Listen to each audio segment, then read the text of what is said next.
தொடர்ந்து சூப்பர் 60 செய்திகளை பார்க்கலாம்.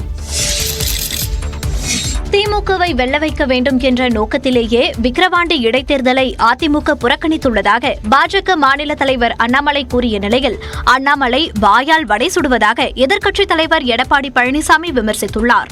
தேர்தலில் 3வது 4வது இடத்துக்கு வந்து விடுவோம் என்று தெரிந்துதான் அந்த குறிப்பிட்ட கட்சி நாங்கள் நிற்க மாட்டோம் என்று ஒதுங்கி இருக்கின்றார்.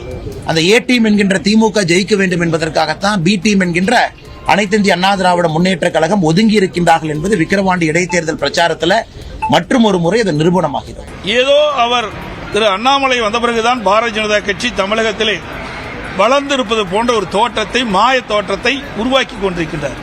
உண்மையிலே அது அல்ல. அவர் தினந்தோறும் பேட்டி கொடுத்துக் கொண்டிருக்கிறார். பேட்டியிலே தன்னை அடையாளப்படுத்திக் கொண்டிருக்கின்றார்.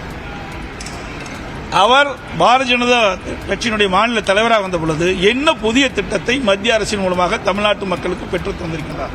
எதுவுமே கிடையாது. வாயிலே வடை சுட்டுட்டு இருக்கார். எப்பொழுது பார்த்தாலும் பொய் செய்திகளை வெளியிட்டுக் கொண்டிருக்கின்றார். நம்பிக்கை துரோகி அப்படிங்கிற பேர் ஒருத்தருக்கு பொருந்தும் அப்படின்னா அது எடப்பாடி பழனிசாமி. நம்பிக்கை துரோகி தமிழகத்தினுடைய அரசியல் வரலாற்றில் இவ்வளவு பெரிய ஒரு கட்சி, ஒரு நம்பர் 2 கட்சி, நம்பர் 1 கட்சியாக ஆளும் கட்சி எத்தனை இடத்துல டெபாசிட் இழந்திருப்பதற்கு ஒரு கின்னஸ் ரெக்கார்டாக இன்னைக்கு அதிமுக அத்தனை இடத்துல டெபாசிட் இழந்திருக்கு.